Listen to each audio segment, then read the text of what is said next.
phone was. I left my phone out here.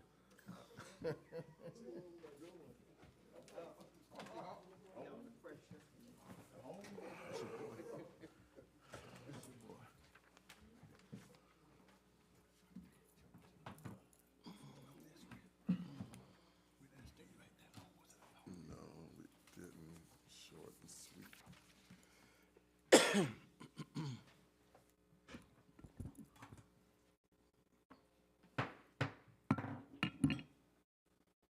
The chair will ask for a motion to exit executive session. No action taken.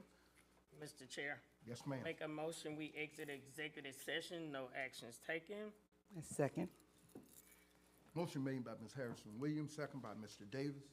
Executive session. Ma'am?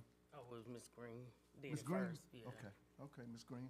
I do apologize. I That's hear you okay. over there. That's okay. Executive session. No action taken. All in favor show by the raising of the right hand.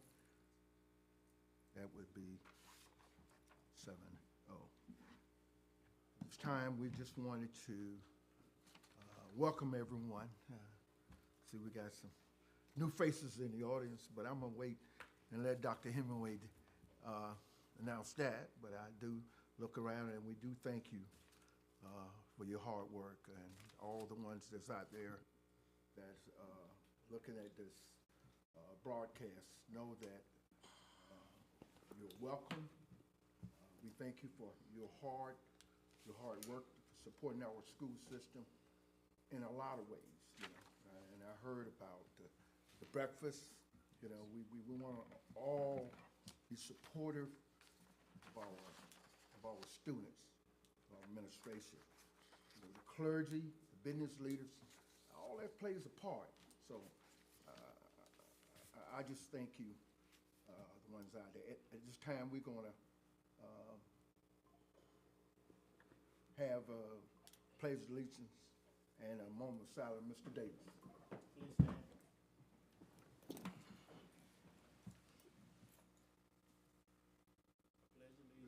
To the flag, the United States of America, and to the republic for which it stands, one nation, under God, indivisible, with liberty and justice for all.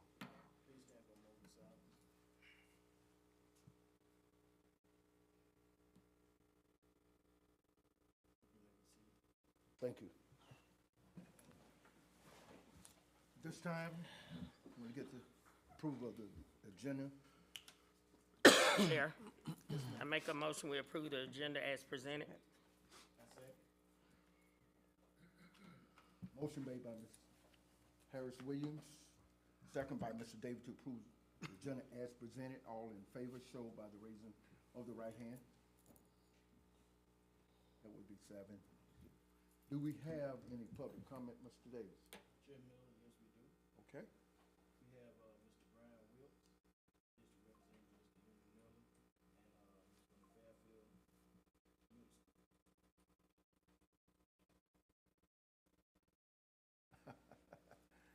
All right. Board of Trustees, Yeah. Dr. Hemingway. Good evening. On behalf of Fairfield Middle School, and my principal, Dr. Brandon Dixon, we'd like to cordially invite you to this year's 2024-25 athletic banquet held on April the 30th at 5:30 p.m. at Fairfield Middle School. We have a lot to show off. We won 2 championships this year, back-to-back for football, another championship for second since after the AD for basketball. So we have a lot to celebrate. If I may, first sport. Yes. Mr. Wilkerson, you know I love you, but you gonna make me celebrate my birthday every year with you, right? I want you to know how important you are. That's what we I know. Thank you. You know I'm gonna be there, He, Lord's willing.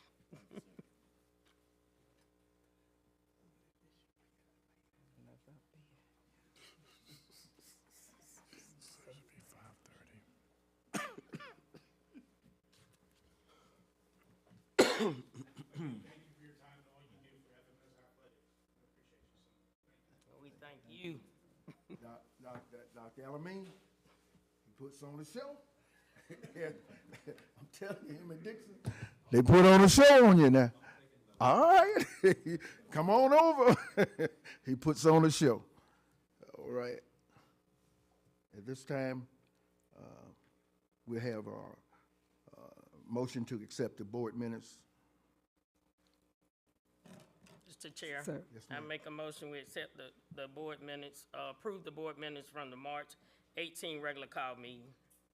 Second such motion.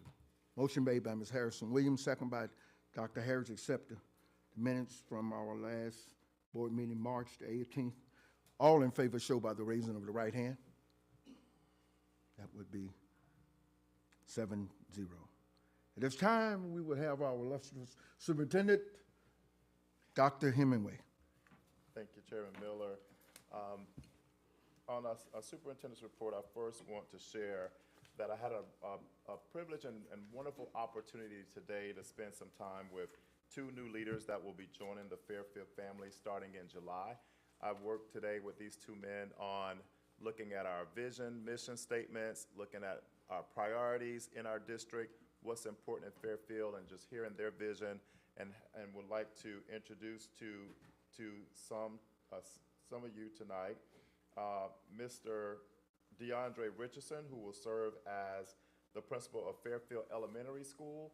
And I must share that once the news went out that he was the principal, I got 2 calls from 2 angry superintendents who said we were looking at him and interview him and we wanted him, but I'm glad that he will be coming home to Fairfield School District. So Mr. DeAndre Richardson. Welcome. Welcome. Would you like to share some words? Yeah. Yes, just, good evening. I'm happy to be here in Fairfield.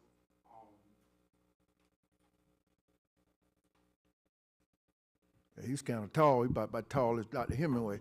He had to get about 6'5". Be a little taller than But I am happy to be here in Fairfield as the new principal for Fairfield Elementary School. Today was very beneficial. We spent a lot of time with Dr. Hemingway, several other key leaders to help prepare us for our new job in July. So thank you all for welcoming us, and I look forward to having a great year next year here. Welcome. All right. And then the next leader, I don't think needs an introduction. As we walked around to meet everybody, I think he got more hugs than I got when I came here. So we would like to welcome back home Mr. Raheem Elamine, who will be the principal at Fairfield Central High School. Awesome. Good evening, Good evening. Board Chairman Miller, Board of Trustees, Dr. Hemingway, Superintendent. I'm just excited that I can return to a place that's near and dear to my heart. This is my 23rd year in education, and I spent 12 years here in Fairfield. Yes, you did. So it was an amazing opportunity to come back home, to serve our students, to serve our teachers, to serve our community. This is a special place, and definitely you guys will do my very, very best to That's keep right. moving the needle in the direction that it's supposed to be moving. I also want to give Dr. Hemingway thank you for bringing us in early April to sit down and make sure that we do understand the importance of the foundation here, his vision, the school board's vision, to make sure that when July 1st comes, we're ready and prepared for this challenge. Again, thank you for all the support, that you're going to provide for Mr. Richardson and I. Dr. Hemingway, thank you again for all that you do. So again, thank you. I'm excited to serve as the next principal of Fairfield Central High School. Oh, welcome. Awesome. First, I'll say to Mr. Richardson, let me say this. You, elementary, it's, you got most self-contained students. So it's going to be some elbow and rubbing. You can be ready to work, because it's good. Okay, all right. I love to hear that, because it's coming in Fairfield Elementary. It's gonna be, and I think you according to Dr. Hemingway, you're the right man for the job, and we do welcome you. Okay. You all come out at any time. Like I know, especially if this come out. Walk around, talk, whatever we can do. I'm just here for the kids to make that impact on them. Y'all get them ready for Dr. Dixon, Mr. Elamine, and then college or whatever else they want to do once they graduate. Okay. That sounds good. Yes, it does. Same thing, Dr. Mr. Alamine. you know, just welcome back home. You know, you did an extraordinary job when you was here, and we welcome you back. You know, that's a monster over there. You know that high school, and so I'm expecting even great. You know, I'm expecting great things to hear about from the high school. Okay, and I want to. Yes. All right, and so I want to give a shout out to the scholars at Fairfield Middle School for their incredible creativity in the Women's History Month Living Museum. We had the Fairfield Central High School Orchestra and Fairfield Middle School Concert Band participate in the South Carolina Concert Performance Assessment, where they were evaluated on their musical proficiency, technique, and artistry through a live performance. They were judged by a panel and expert educators, and the orchestra received a Superior Award with distinction. So we're very proud of the work that they did. Yeah, excellent. And last Friday, I attended the Education Foundation Gala for the state of South Carolina, and our orchestra also played there, and they did a phenomenal job. I received a lot of praise and compliments about the work that they did there. We're also proud of our Fairfield Middle School Griffins for those students who competed in the Global Amazing Shake competition in Georgia. They got to meet with Ron Clark at the Ron Clark Academy, and there were a few of our students who placed and got recognized for the work that they did there. And Ms. Harrison Williams and I were a part of the first round, their second round, evaluating those students to send them off to Atlanta, and they represented us well, so we're very proud of them. The district, in partnership with the Midlands Be Great Academy, will offer 7 weeks of free summer camp at Giger Elementary, and that starts June 2nd to July 17th. And so again, I want to say it's free. And Dr. Campbell, can you talk about transportation for students this summer?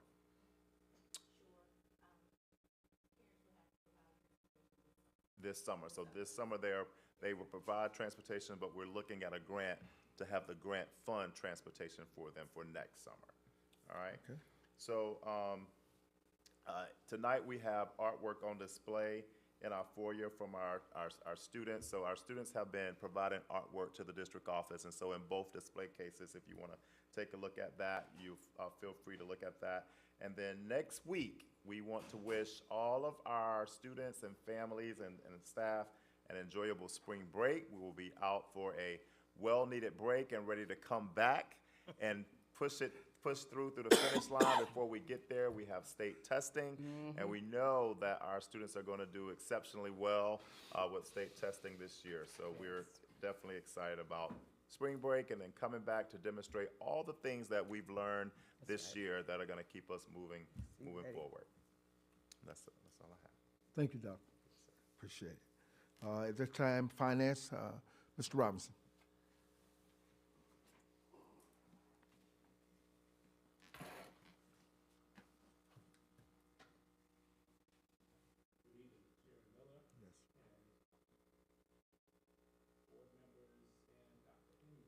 Good evening. So this evening, the first item that we have under finance is the March 2025 finance report.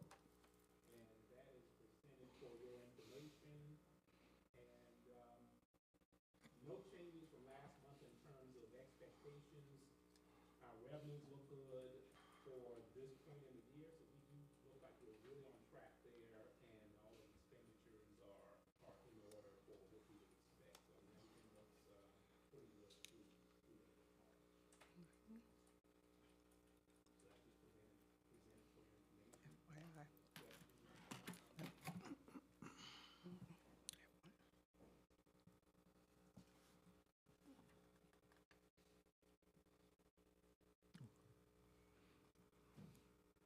You ready?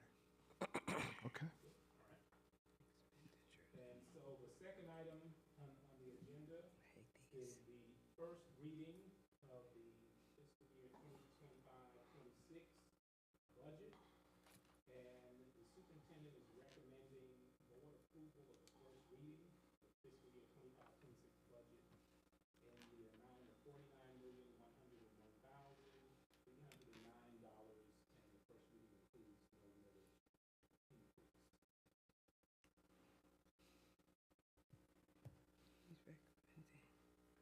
Anybody have any questions? Go right ahead. Gotta put a motion on the floor. Okay. Yeah. Mr. Chair, Yes. I make a motion, we accept the superintendent recommendation to approve the first reading of the 25-26 budget in the amount of $49,101,309 with no millage increase. Second such motion. Motion made by Mrs. Harrison Williams, second by Dr. Harris to accept the superintendent recommendation for board approval, first reading of 25-26 budget amount of $49,101,309.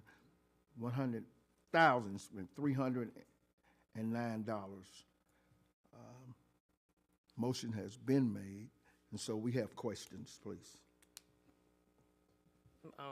Mr. Chair, Yes. Mr. Robinson, with everything going on around us, do you see that we, in the future, may have to increase the millage on anything, or? And that's a possibility. So what I'd like to do, I have a PowerPoint presentation briefly, and I just want to give you a big picture of where we are, where we've come from in terms of our revenues and expenditures and where we're projected to go. So right now, for this meeting, we just want to focus on what the picture is and where we are. Okay. And we'll have two more meetings. We'll have a little bit more information on our finances then, and then we may consider just proposing another increase. But right now, I'm kind of show you where we're going. Okay, thank you. So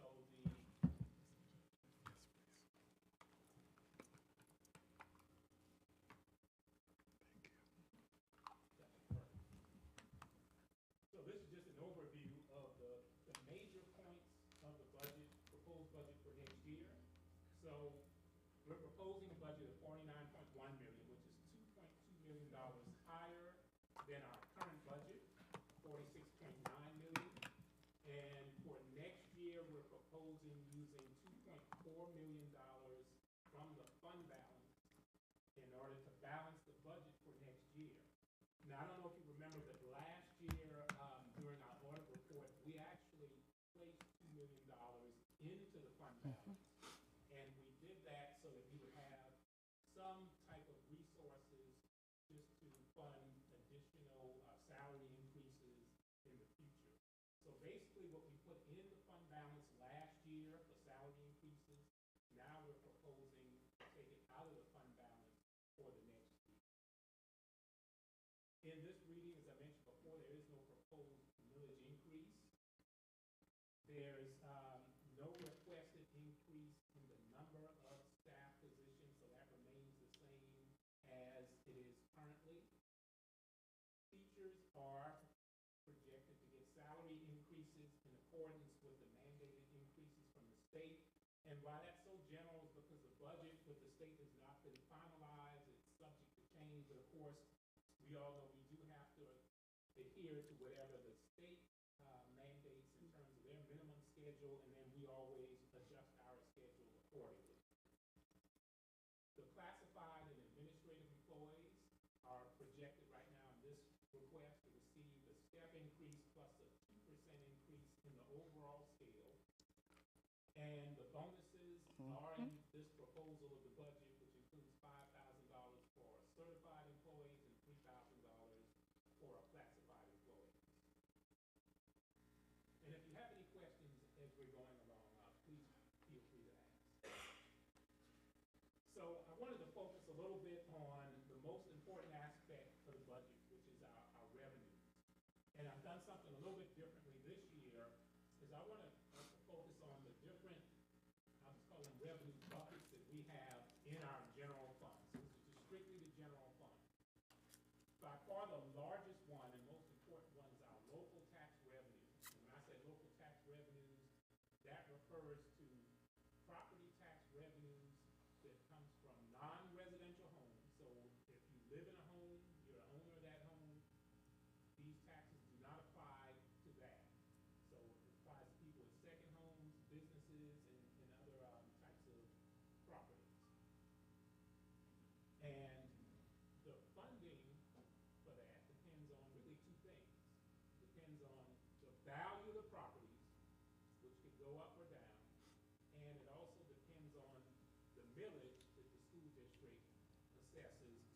properties. Our local tax revenues make up 60% of our total general fund revenue. So we kind of live and die according to our local property tax revenues. When they go up, things are well. When they go down, and that's happened before, and we'll talk a little bit about that in a few minutes, then that impacts us negatively, of course. The other category, state education revenues, we receive funding from the state through the state aid to classrooms, and we receive funding for like teacher salaries, benefits, reimbursements. Those increases, of course, depend on state formulas, and we as a district have no control over that portion of funding. And all of that is subject to the legislative proposals.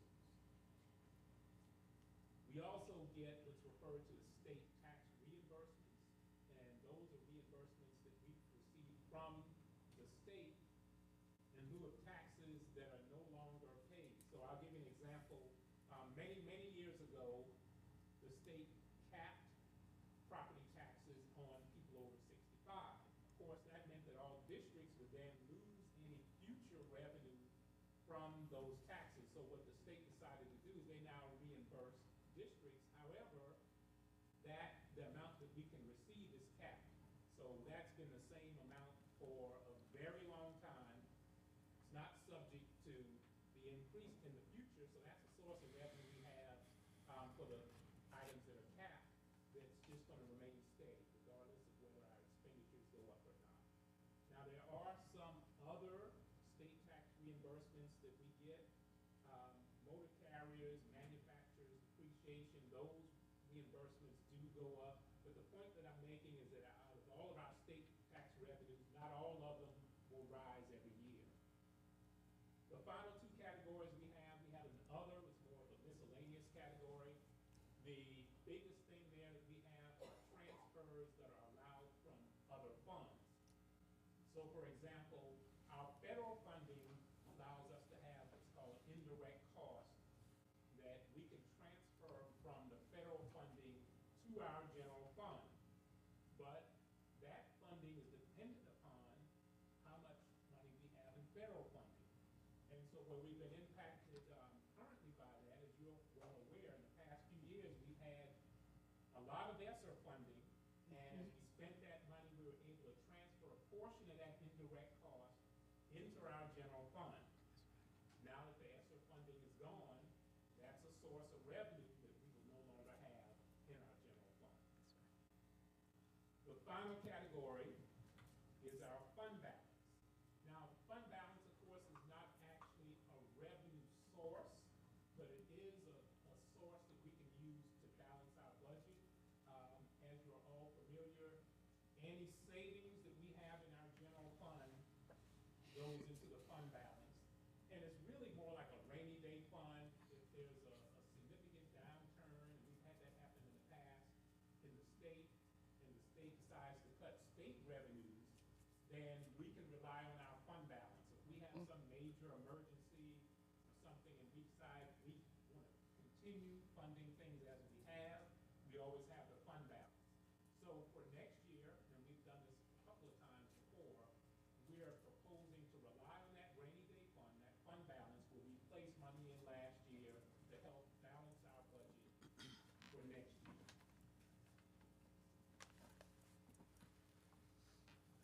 Now, this slide actually shows our revenue trends for the last 12 years, and I apologize, I thought that would be a little clearer in terms of the numbers, but I'll tell you what's there. So at the bottom, we have the different years. So I don't know if you can see right there, that's 2013. And it goes all the way out until 2026. From 2013 to 2024, those dots actually represent our sources of revenue, and it's based on our actual revenue that we receive in those years. And then on the left-hand side, we just have levels of millions of dollars. It's starts at $5 million here and it goes up by 5 million. So here you have 10, 15, and they're $20 million. So each point represents a year and the amount of revenue that we actually receive in that year. Now, I started with 2013 because that really was the last year in which we had I'd say a standard year in terms of our revenues. And as you can see, in 2014, there was a significant increase, and this top line is by far the most significant line because that represents our actual local property taxes. And as I stated before, the local property taxes makes up 60% of our general fund. I thought you had a question. Oh, I did, but Okay. go finish your No, go sentence. ahead. What is our other miscellaneous? So other miscellaneous is really primarily transfers that we have from other funds, like our federal funds. So sometimes we have state funding, and it's put in a different bucket, and it's mandated by the state, and we put it in a different bucket, not our general fund. Okay. But they give us the option of then transferring that money to our general fund. So it's almost as though it's a source of revenue from our general fund, even though the state mandates that we don't put it directly into the general fund. And I know that's a little odd, but So that's- ESSER was not a part of that ever. well, ESSER, like some other state funds that's grant funded, was a separate federal grant. Okay. But we had what's called indirect costs in ESSER funding, which meant we could transfer a portion of the ESSER funding into our general fund. Thank you. Sure, you're welcome. So that top line, and that's the one that I'm really focused on, these are the buckets. I did not include the fund balance in here, but the top line is the local property taxes, and then we have the state education funding in the green, we have other state funding, and then that bottom line is the other miscellaneous. And when you look at the trend, I'm not focusing on the other three because you can see it remains fairly flat throughout the years. But the local property taxes, not only is that 60% of our revenue, but it also had great fluctuations in terms of increases, which really helped us financially from 2013 all the way up to, that's 2019. So during that 6-year period, we had a significant increase in local property tax revenue. Well, the reason for that is primarily due to we have one very large taxpayer, and as their value went up, our revenues went up. And there are other increases in other property taxes, but that's the major reason why we had such a great increase. So we started in 2013, it was about 21 million. And then when we go to 2019, we're up to almost $30 million. So that increase far exceeded any expenditures we had in our general fund during those years. So during those years, we added a lot of money into the fund balance, and that's how our fund balance grew by such large margins, is because we had unexpected increases in our local property taxes during those years. But after 2019, when we get to 2020, then that local property tax revenue decreases.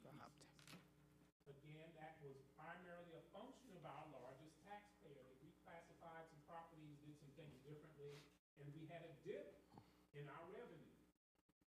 Now, the thing that saved us, fortunately, even though we had that dip, is what happened in 2020. COVID came along.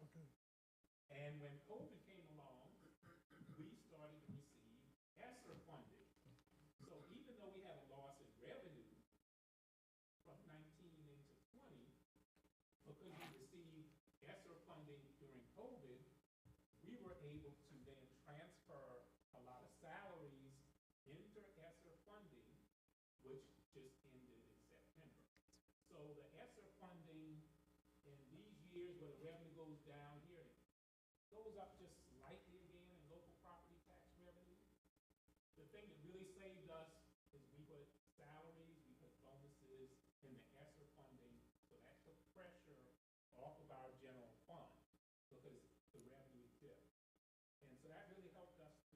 grow the fund balance.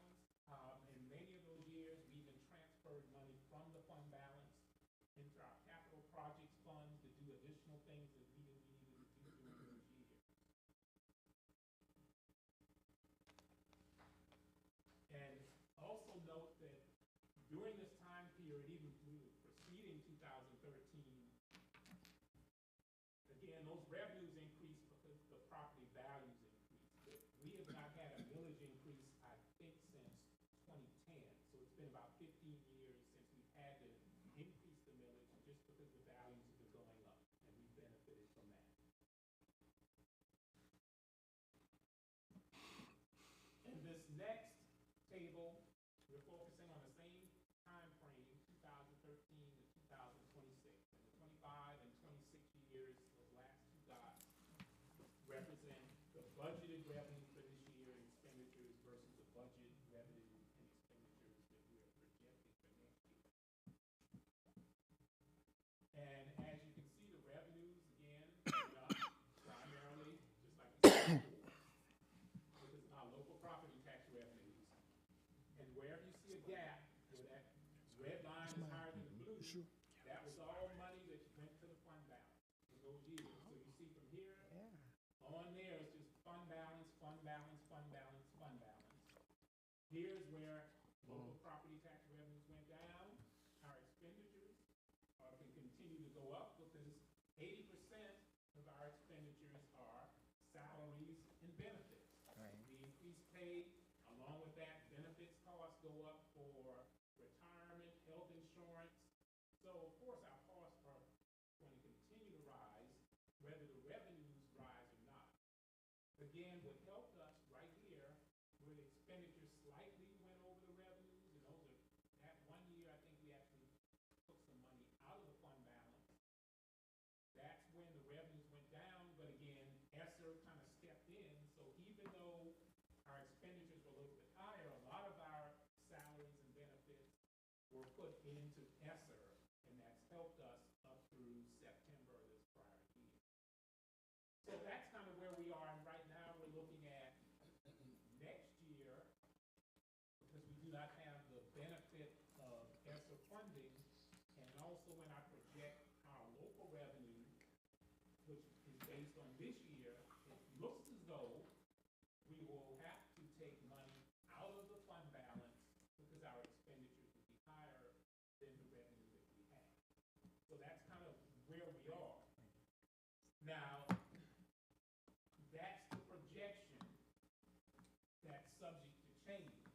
But I feel my role is always to tell us what it looks like right now, because the last thing I would want to happen is for us to get into next year and we have a rosy picture and no one wants to say, hey, our expenditures are going to be higher than the revenues, and we don't have any idea that we're headed in a direction that's not good long term.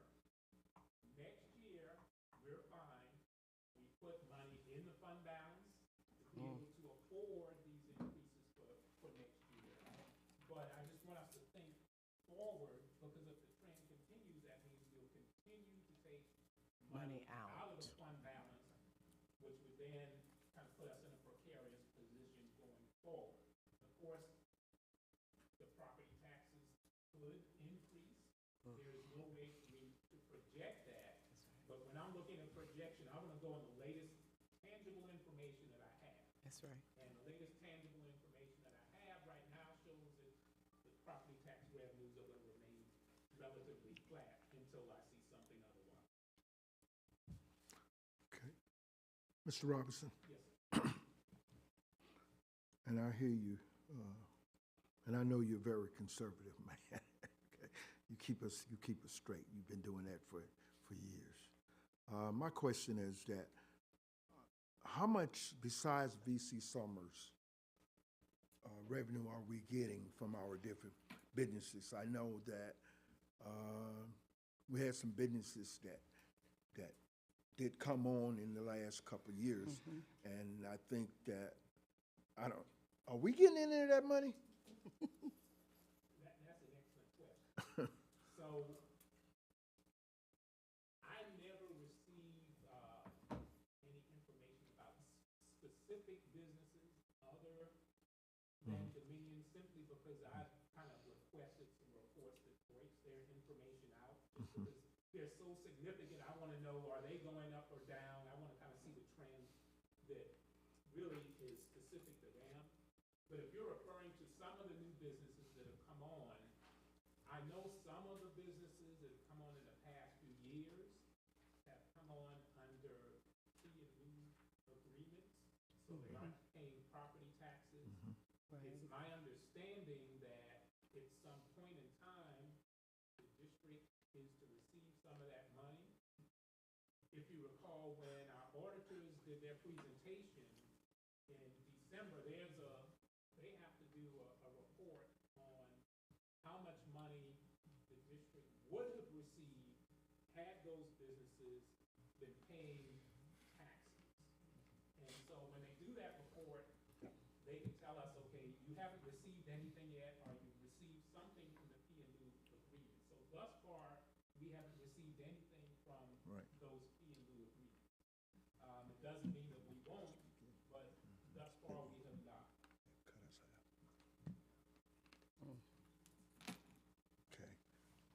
Just, I know we talked about this 3 or 4 years ago, and they said that they were gonna include us. I was just wondering, had they followed up on their word? Yeah. And, the other thing I want to ask you about is that I know that we give up in the Midford area. I know we give them over $500,000. You know, and my thing with you, Dr. Hemingway, also that do we have a check and balance there where we go up there and make sure? I had heard that they just sent us a bill, but is it something there that we can, you know, verify? You know, we can trust, as they say, but verify. You know, we love our kids. They're our kids up there. They belong to us, but they should be going to school here. You know, so could you? So the process works this way.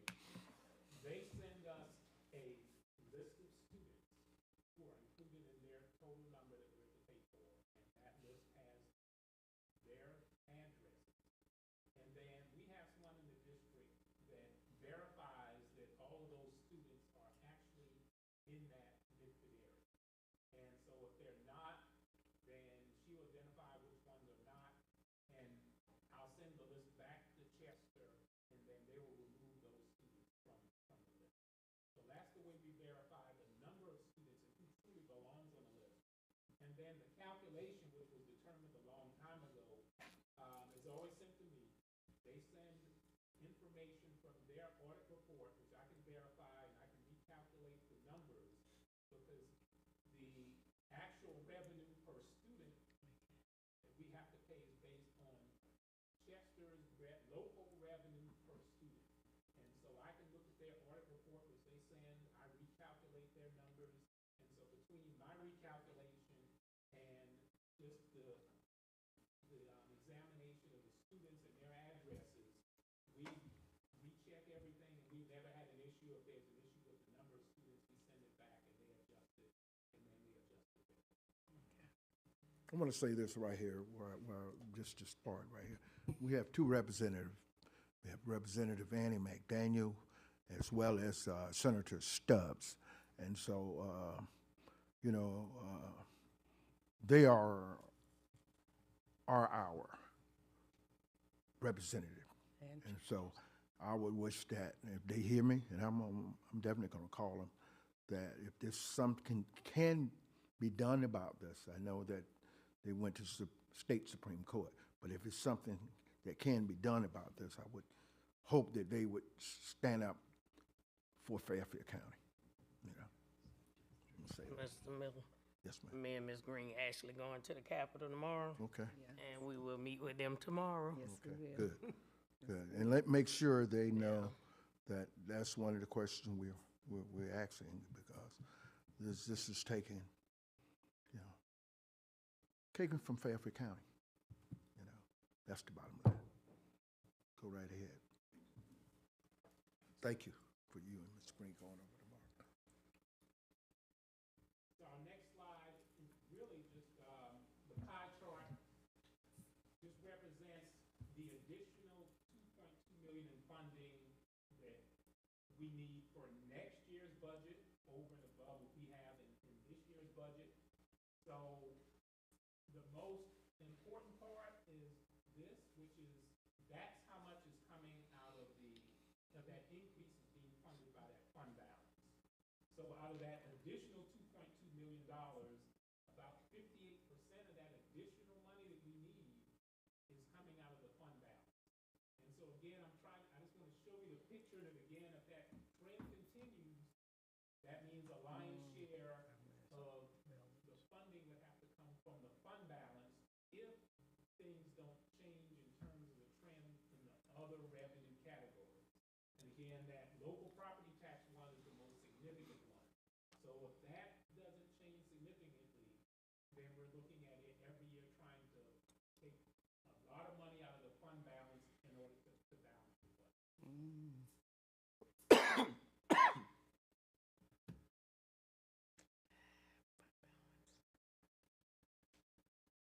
So I'll just talk briefly about some of the changes in our revenues. We do think we're going to have about $450,000 in extra local property tax revenues. And so I know I've talked a lot about that. And $450,000 increase is nice, but given the increases that we have to make in salaries, given that we're putting all of this money from ESSER for salaries and bonuses back into the general fund, that's not enough really to make up for that deficit. Again, our largest taxpayers, about 60% of our total local revenue, and the total local revenue is about 60% of our general fund budget. So if their value fluctuates, that's going to impact what we have in terms of local tax revenue. We're using more of the fund balance as a funding source compared to last year. Our state tax reimbursements, that third bullet point, that we're projecting will increase. We've had a slight uptick, or a significant uptick really in the past couple of years. So that trend is trending up. So that is one good thing in terms of our revenues. But again, even that, even though it's $781,000, when we're looking at putting salaries back into the general fund that was lesser and the other salary increases and benefits increases, that's not enough to really offset the additional expenditures. And then, based on the budget from the state right now, we'll see a slight decrease in our state funding. And the other transfer category is projected to decrease again, primarily because since ESSER has gone away, that amount of indirect costs that we can transfer through our general fund is now lower than it was before. And so this chart really just shows us for the major categories of expenditures, what is increasing, how much is increasing. Most of our budget, as I've said before, salaries and benefits. So when you look at that last column with the increases and decreases, there are no decreases. None. Almost $7 million in salaries and benefits is why we're having to increase the budget. That's not because we have $1.7 million of salary raises, but primarily, again, we're removing bonuses from ESSER back into the general fund. We have salaries that were in ESSER that now will be back into the general fund. So that increase you see is primarily due to the fact that we're moving money from ESSER back into our general fund. And then, of course, we do have salary increases projected for teachers and staff. So that's why we have such a large increase in our general fund. It's just that we're transferring money from an old funding source that's going away, and now we have to put it back into our general fund. Wow.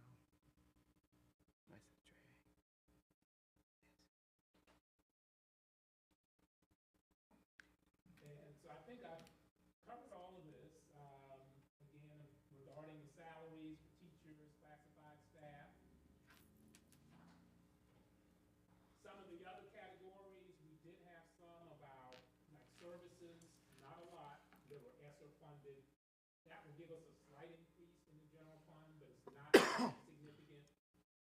Some of our utility costs have been trending higher.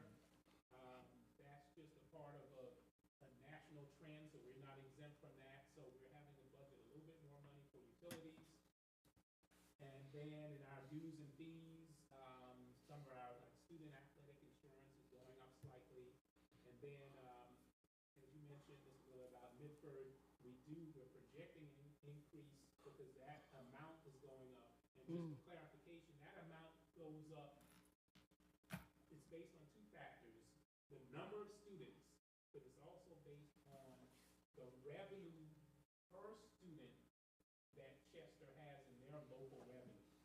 So even though the number of students has gone down slightly, the fact that their local property tax revenues per student has been increasing, that means that we end up paying a little bit more. So until the number goes down significantly enough, we will continue to trend higher. I think we started at about 500, almost 600,000 years ago, and now we're up to over 700,000 we're paying now. So just finally, again, the budget's $49,101,309. The revenues and expenditures are equal, but that's because we are funding the difference with almost $2.4 million out of our fund balance. No millage increase in this version because we really wanted us to focus on the big picture and see where we are and kind of where we're headed. And as I mentioned before, the expenditures really have trended higher because we've had to transfer a lot out of ESSER, and then we combine that with salary increases for everyone and benefit increases. That means that the expenditure is going to be higher. And our most significant source of revenue, again, local property taxes.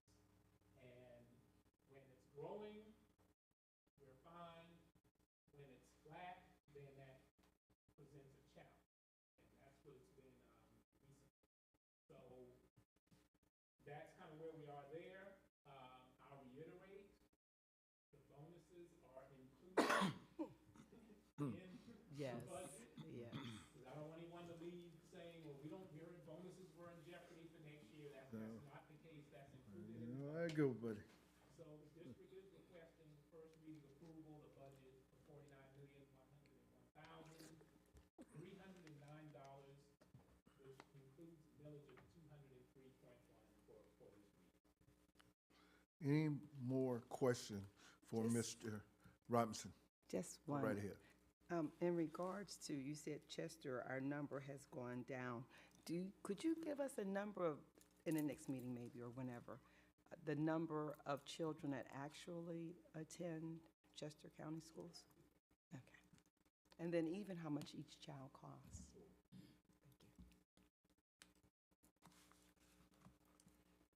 And the other thing, Ms. Robinson, you and Dr. Hemingway and the staff want y'all to put y'all thinking hats on. However, you know, I mean, we did use the USSER funds, and they are going away.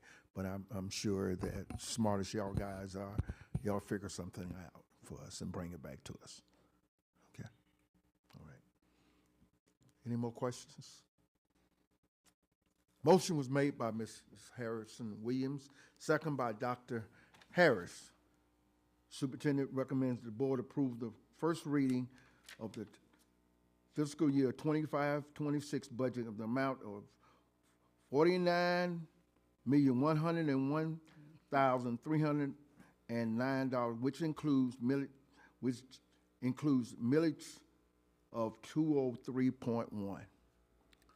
All in favor, show by the raising of the right hand. It is what it is. Thank you, Mr. Robinson. All right.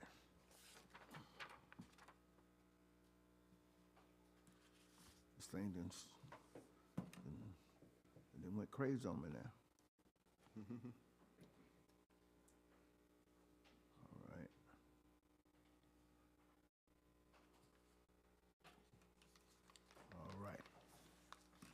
At this time, Dr. Avery, you already standing with your pretty pink on. I love it. Yes. Good evening, Chairman Miller, members of the board, Dr. Hemingway. Tonight, I have two items for your approval. The first item is the approval of the 2025-2026 instructional materials, also known as textbooks. And these are textbooks that have been selected by our classroom teachers. And these are the recommendations for adoption.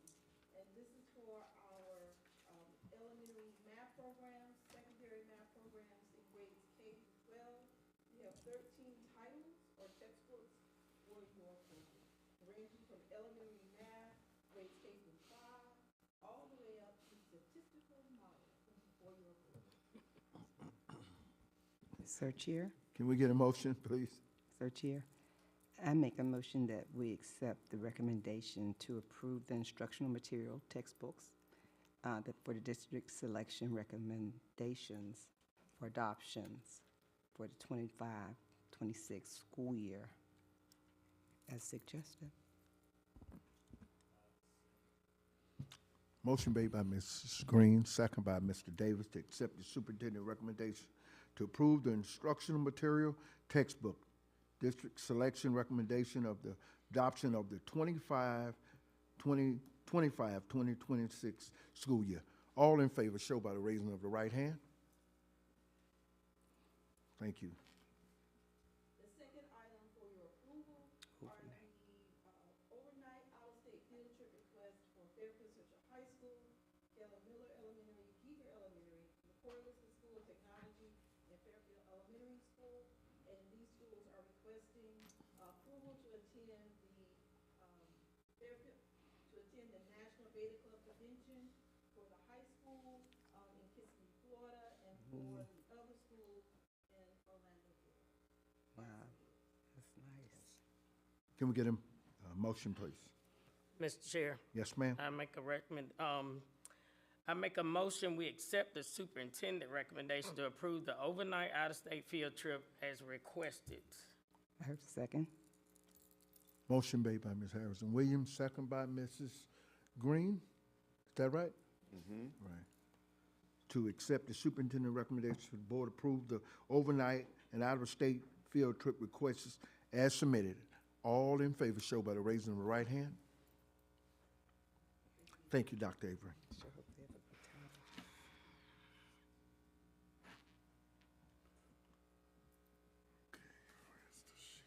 All right. Operations and student services, Dr. Campbell. Good evening. Tonight, we have for you for second and final reading, a group of J policies that were presented last month for first read. And as I explained, a few months back, all of our administrators received these policies after the first reading, and we asked them for feedback. So there was some feedback given on the student fundraiser activity policy that has been taken into consideration.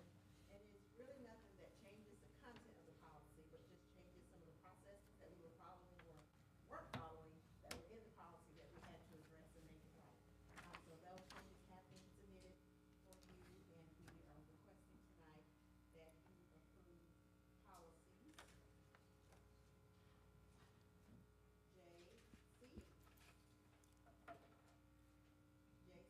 JCEAE, and the accompanying rules and files, policy JJ, JJA, JJAB, JJE rule and exhibit, JJF, JJG, JJI, and JK for second and final reading. Can we get a motion, please? Sir Superintendent, I make a motion that we accept the superintendent's recommendation for the board to approve the second and final reading of the following policies. JC, JCDAE, JCDAER,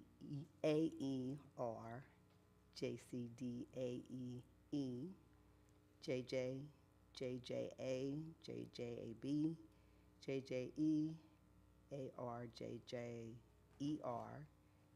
JJF, JJG, JJI, and JJK. Give me the second. JK. I said JK. I second it. Motion made by Ms. Green, second by Ms. Harrison Williams. Oh, JK. Motion to accept this superintendent approval of the second and final reading through the following policies: JC, JCD, AE, policy JJ, policy JJA, policy JJAB, policy JJE, policy JJF, policy JJG, policy JJI, and JK. Okay. All in favor of the second and final reading, show by the raising of the right hand, please. Right, Dr. Campbell.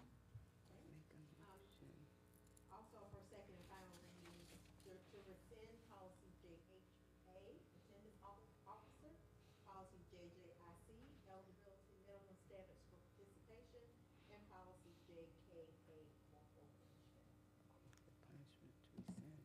Can we get a motion on this? Mr. Chair, Yes. I make a motion we accept the superintendent recommendation to approve the second and final reading to rescind the following policies: JHBA, JJIC, JKA. Second such motion. Motion made by Mrs. Harrison Williams, second by Pastor Jackson to accept the superintendent recommendation, board approved second and final reading to rescind the following policy rules: policy JHBA, policy JJIC, and policy JKA. All in favor, second motion, Again. show by the raising of the right hand. Thank you. And tonight for your consideration, we bring forward a new group of first read policies. And what we tried to do is put these into general areas that kind of go together. So this cell policy has to do with a lot of our nursing services that we offer our students, and the policies that dictate what we do, how we give kids medication, how we respond when there's an infectious disease. So that's policy JLCC. Assistant policy to students with medication, JLCE, and there is a company of rules to go with that. Policy JLCE is our first aid and emergency care. Policy JLCF, concussions and student activities. Along with that policy, there's a rule and 2 exhibits. Policy JLDBB, self-esteem, promotion, and suicide prevention. And policy JLF, student welfare, and JLIB, student dismissal function. Approval for first reading of those policies. Can we get a motion, please? Mr. Chair, Yes, I ma'am. make a motion we approve the first reading revision to the following policies: JLCC, JLCD, JLCE, JLCEF, JLDBB, JLF, and JLIB. I second. Motion made by Mr. Harrison Williams, second by Mrs. Green to accept the superintendent recommendation to the board to approve the first reading revision of the following policies: policy JLCC, policy JLCD, policy JLCE, policy JLCEF, policy JLDBB, policy JLF, and policy JLIB. Yes. All in favor? The superintendent recommendation raised by the raise of the right hand. Is that everybody? Who? Everybody. That was everybody? Yes. Okay. Thank you. I want to make sure we get it right. Yes, ma'am. You all for your patience as we continue to go through these. So tomorrow, our administrators and nursing staff will have these information. So the first thing I have for you tonight is a request to waive facility rental fees from the Winsboro High School class of '83. Our board policy outlines that such requests are received 20 days before the end of the year. So just for record sake, we are outside of that 20-day window, but it's a board decision, so we brought it on behalf of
And what does the policy say? The policy states that the fees that they're requesting to be waived cannot be waived.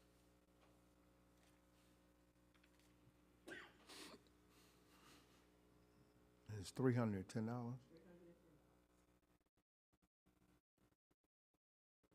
So what does the principal say? The principal realizes that that's not a decision that he can make about waiving those fees. So he signed off saying the building is available, and then sent the form to the board to make the decision about waiving it.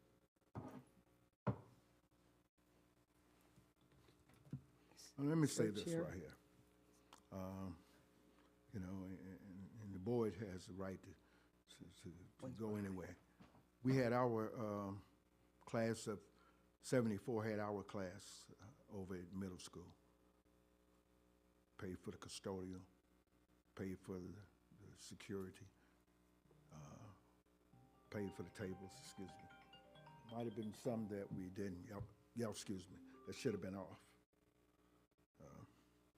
And so, I don't know. I'm just gonna let the board, we can have a motion to waive it or we don't. I'm just, you know, we did it, so.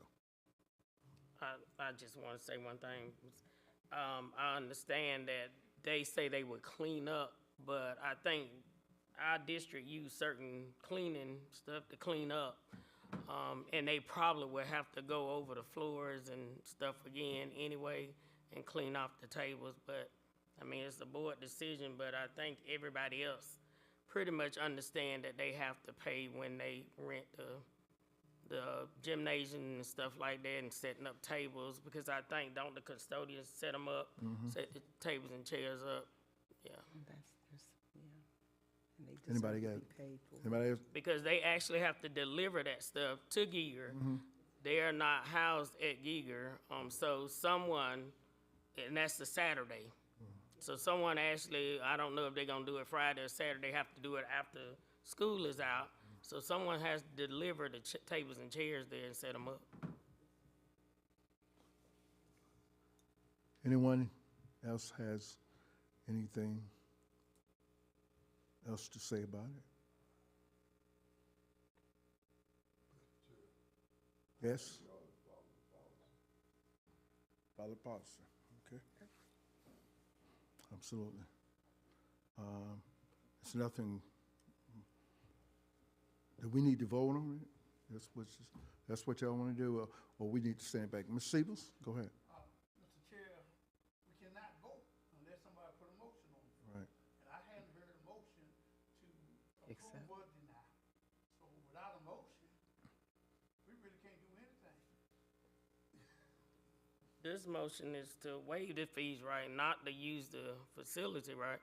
The request is to waive the fee. Yeah, because the principal can say they can use the building, they just sending it to us to waive the fees. I make a motion that,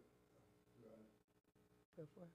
Right here. Chair, I make a motion that we abide by what the policy says, regarding the use of the facility.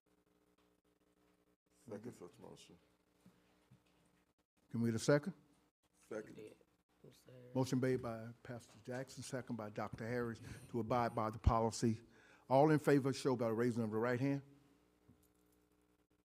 Thank you, Dr. Campbell. Back up.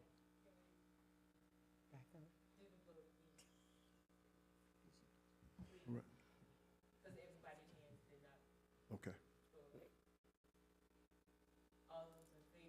Of sticking All to in the favor, policy. yeah. Okay. Thank you. All right, thank you. Human resource, please.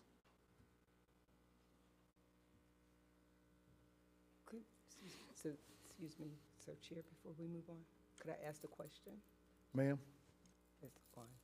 it's sorry. already gone there, yes, ma'am. I'm sorry. But, I mean, you're welcome to ask a question to Dr. Campbell after the meeting. You Okay. can talk with her then. Human resource. Mr. Chairman and Yes, ma'am. members of the board. Good evening. Under HR this evening, we have two items for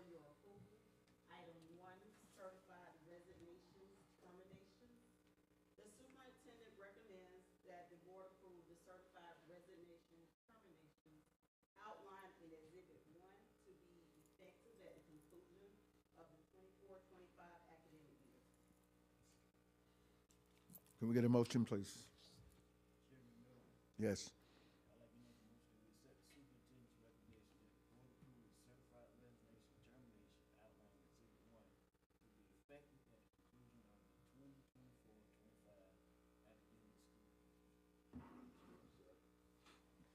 Motion made by Mr. Davis, second by Pastor Jackson, accept the superintendent recommendations to approve the certified resignation termination outlined in Exhibit 1 to be effective at the conclusion of the 24-25 academic school year. All in favor show by the raising of the right hand. Thank you. Next, we have item 2, certified recommendations. The superintendent recommends that the board approve the professional certified educators as presented in Exhibit 2A, 2B, 2C for the 25-26 academic year. Can we get a motion, please? Mr. Chair, Yes, ma'am. I make a motion, we accept the superintendent recommendation to approve the professional certified educators presented in Exhibit 2A, 2B, and 2C for the 25-26 academic year. Motion made by Ms. Harrison Williams, second by Pastor Jackson, to accept the superintendent recommendation to approve the professional certified educator presented in Exhibit 2A, 2B, and 2C for the 25-26 academic school year. All in favor show by the raising of the right hand. Thank you. Right. We have, next we have the board chair report. I just wanted to thank everyone. Fairfield Central High School Orchestra earned a superior and distinctive rating at the CPA. Fairfield Central High School track team continued to PR and break school records. These are some outstanding things. Dr. Hemingway, Dr. Alameen. Dr. Elamine. You know, I know you can walk around with your chest, you know, it stuck out.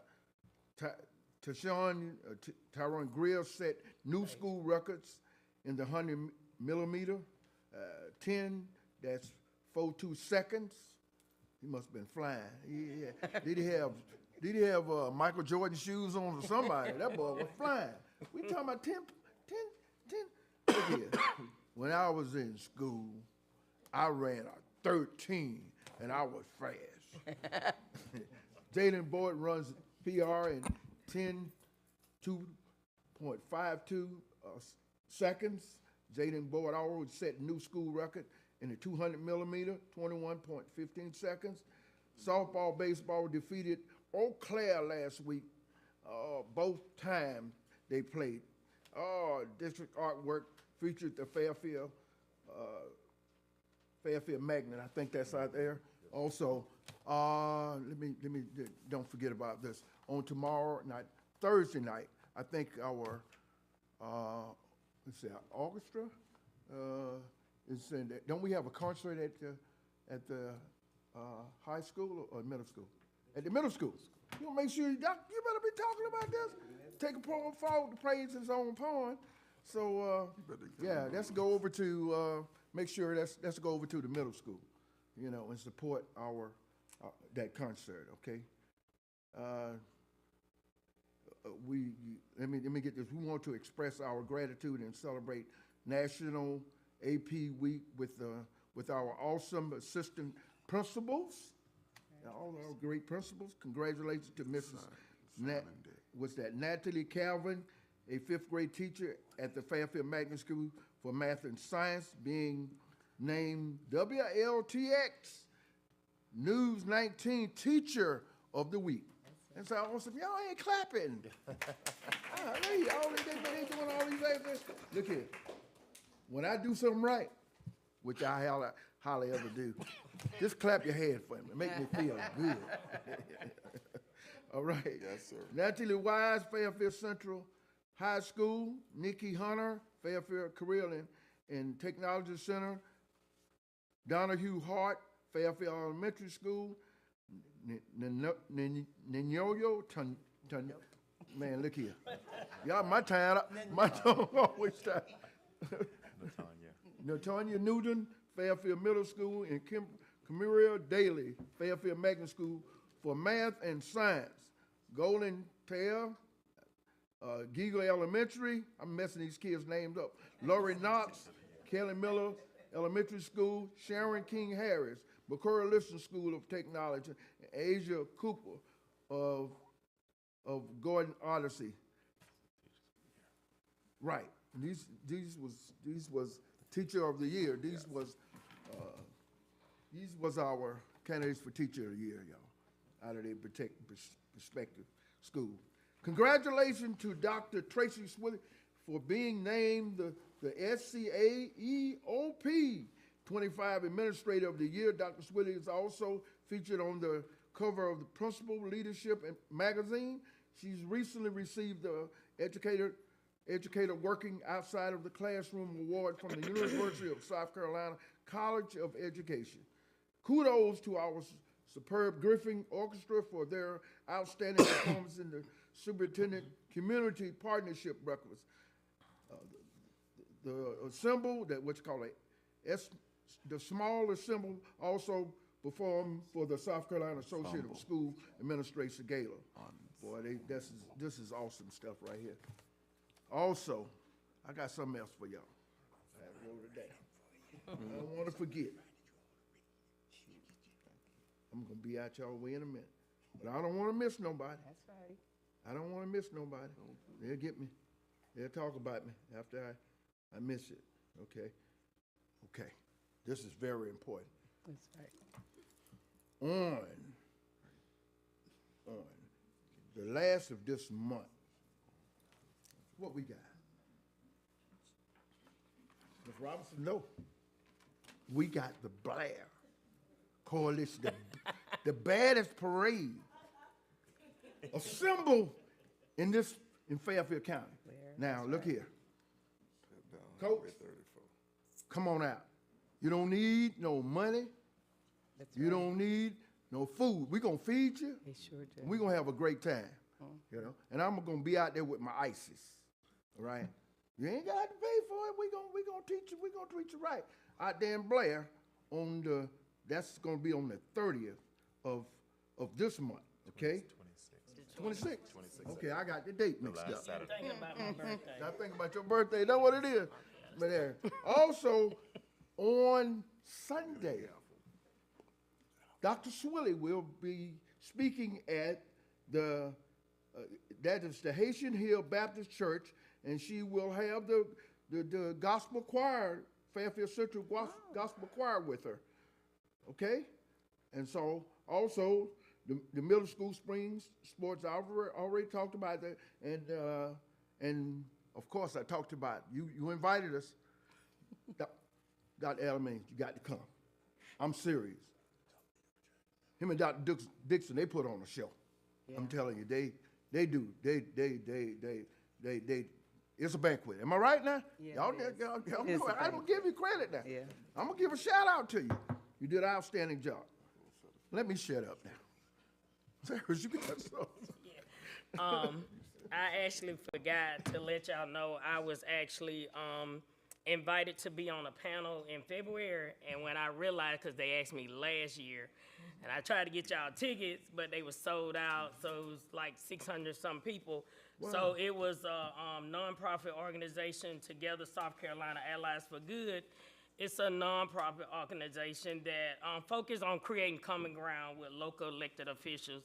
So along with me being the only board member there, it was two ladies, city council members from Greenville and Georgetown, and then the mayor from Lancaster. It was just around the table chat about things that's going on in the community. It was real good. Like I said, it was like 600 or some people there. When I said, hey, can I bring my board? Like, I want to invite them. They was like, well, it's sold out. But it was an oversight of mine because they actually asked me like in October, and it was in February, so I forgot about it. So I apologize to y'all. But they actually had Dr. Green on the panel last year, they told me. And I'm glad I took some cards because everybody seemed to be interested in Fairfield. So that made me feel good. And also, this year is our second year doing the Pack a Trunk. And we did it last year. Yes. We started out, me and Calista Douglas, we started out just packing a trunk for a male and a female that's going to a 4-year college. Well, we ended up with 4 last year. So we did 2 males and 2 females. So we started collecting items this year. So we're gonna actually contribute it at class night. So hopefully we'll get more, but they have to attend a 4-year college. I mean, you can't go home and take the stuff home. You got to be able to go to college. I mean, we had that happen. So, I mean, what could you do? Nothing but just give it to them. And we also preparing for our 3rd year annual Juneteenth celebration. All right. Which is June 14th. So we've been meeting about there. We're already started getting applications in. And so everyone is invited. It's going to be downtown Winsboro. The festival is also free. Mr. Wilkinson, like the Blair Day, but everything is free, but everybody's invited to come. You want to be in the parade, you can be in the parade. We encourage you to come. You know, we just have a whole good time. We had some good singing last year. And so I actually got all my applications in for the scholarship, so my committee has received them, and so they're preparing to select the scholarships, and I'll be giving them out at class night. I'm excited. I'm disappointed that some kids that I thought would apply didn't apply, but you know, kids now a little different. I guess they don't need no money, but mine needed money, so they had to apply. And on July the 26th is my day for my back to school bash. I've been doing it for several years now, and so it's always hosted in Ridgeway, but just because it's in Ridgeway don't mean y'all can't come. So I appreciate everybody coming, and I just want to say everybody have a safe, wonderful vacation. We'll be in Orlando, and Shamia Holmes is actually running track in Orlando next week, so hopefully we'll get to go see her while we down there. I also want to give a shout out to the new principals that's coming. Elamine was actually my girls' principal, assistant principal at high school. I think all of them spoiled Milan, but Milan loved them to death. I hadn't told her yet that you was coming back. She been so busy. She's in California, so I would let her know, and she would definitely. She's been trying to come back here to share her story, so hopefully when she come back next year, she'll finish her program. You will have her, invite her to share her story, because she would love to share that with the students. So.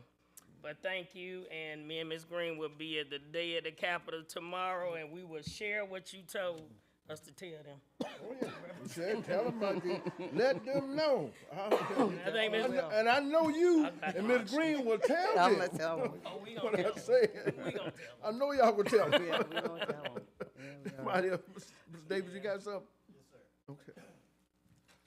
Well, next week, well, no, not next week, on April 25th, Mine is short.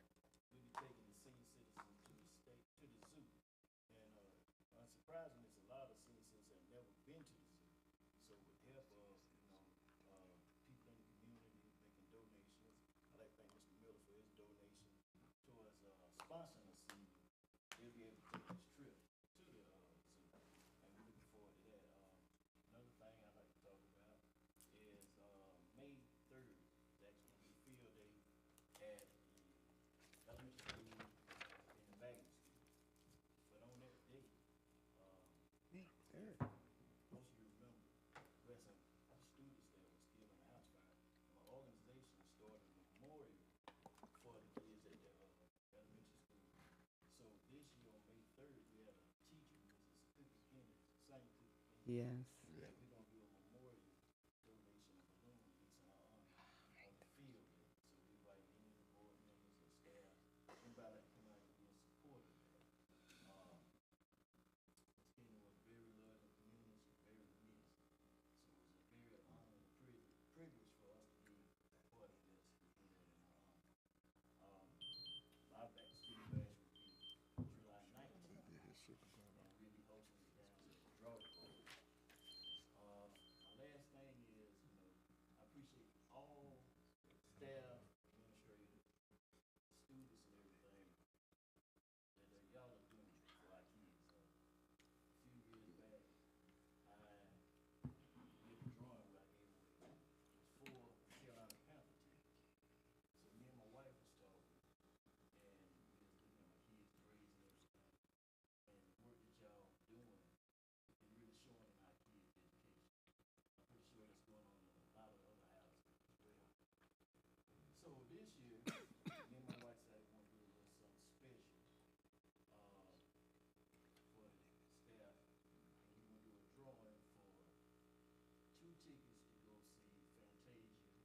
and Anthony Hammond. So, Dr. Hemingway, I'm gonna need your help with helping me setting this up. The concert is actually June the 13th. I already have placed the tickets. I'll be there. I don't know how people feel about being around board members, so I got the tickets a little further from where we at. That way you can enjoy yourself. I can enjoy myself. So, I encourage everybody just to sign up. I have a date. I hope we can start the drawing after the spring break and cut it off right before graduation. That way I can email you the ticket. I think that's pretty much. Anybody else? Ms. Green, Yes. a sister. I know. I would like to thank both the elementary school and the high school for the invitation for last month's National Reading Month. I was invited to the South Carolina Railroad Museum with the Fairfield ambassadors. And the fourth grade class from the elementary school was outstanding. I've lived in Fairfield County for over 30 years, and I have never been in that museum. It is really, really nice. So I'm recommending that everybody tries to expose your children to different things. And that railroad is one of the things. They take you through the carts, and they explain the different place, the Porter's Place, if you know what I mean. But it was a very nice experience. The ambassadors did a great job. Chick-fil-A fed us. Their theme was reading across the railroad. And like I said, exposure. We have to expose our children to as much as possible, and that's why I appreciate the overnight field trips. Please, everybody, you're doing a great job. Welcome to the district. Welcome back. And get ready for testing after the holidays. Thank you. The scholarship. Oh, and the Black Caucus of, Not, you got two, but go ahead. yes, we have 2 scholarships. One scholarship is the South Carolina School Board Black Caucus. We have a scholarship that's out now, as well as Ms. Harris has talked, Ms. Harris Williams has said that we also have another scholarship that was collected. So they'll be The Coalition together. of Fairfield is a group that me and Ms. Green are on. We just started, we are the ones that do the Juneteenth. So we are actually starting a scholarship for the first time this year. So the application is at the schools. I hope that they are more apply for that one and the Black Caucus. and the Black Caucus, right? I thank you. Anybody else got anything? I've almost forgot one.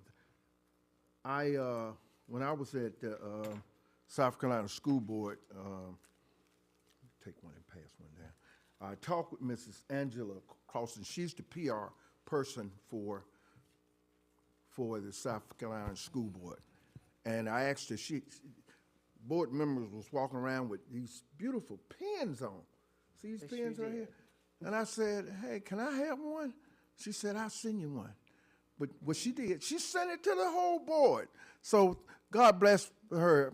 You know, let's clap our hands for her, Mrs. Angela Crossley. Now, she is from the same hometown of Dr. Hemingway. So he's taking the credit for that. You know, I helped her. So at this time, can we get a motion to adjourn? I make a motion, we adjourn. Second? Motion made by Ms. Harrison Williams, second by Dr. Harris. To adjourn, all in favor show by the raising of the right hand. Meeting adjourned. Thank you. Angela was up here Sunday. See what?